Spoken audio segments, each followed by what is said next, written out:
Voilà le fameux Bir Mathieu, le puits Mathieu, qui a été fait en devoir de mémoire par rapport à notre fils qui a eu un accident dans le désert il y a 2 ans maintenant. Et il sert pour les nomades, les animaux, les militaires comme on a vu tout à l'heure, tous les gens de passage. Mathieu est venu dans le désert, il avait 5 ans. Pour lui, ça a toujours été son bac à sable et malheureusement, ce 5 mai 2015, le 4 mai 2015, ça a été... J'étais devant, son père derrière et on ne comprend pas ce qui s'est passé. Enfin, il a fait du quad, son premier quad il a eu à 6 ans et en bas d'une dune, le quad s'est retourné et voilà. C'est ma femme qui a eu cette idée. Après sa disparition, elle voulait faire parler de lui dans les années futures et les siècles futurs peut-être. Et en faisant ce puits Mathieu, comme on sait qu'il y a des puits dans le désert qui sont en mémoire de gens qui sont disparus depuis des dizaines d'années, on s'est dit que quelque part il continuera à vivre à travers ça, quoi. Voilà, je voulais faire quelque chose pour qu'on puisse parler de lui et on sait bien que pour ceux qui fréquentent le désert, que l'eau dans le désert c'est la vie.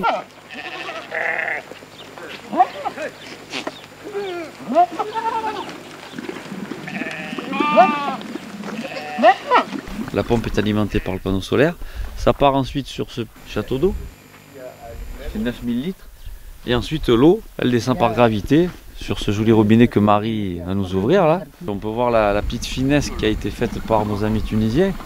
C'est qu'en fait, pour éviter que le dromadaire se fasse mal au cou, ils ont fait 2 étages, un pour les chèvres et les moutons et un pour les dromadaires.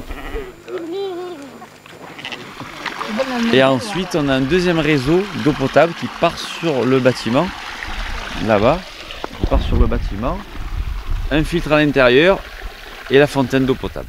Et elle peut être bue un peu par tout le monde, hein, tout simplement.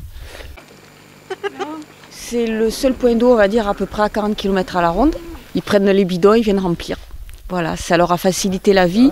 Lui, c'est le gardien, c'est lui qui s'occupe du puits quand on n'est pas là.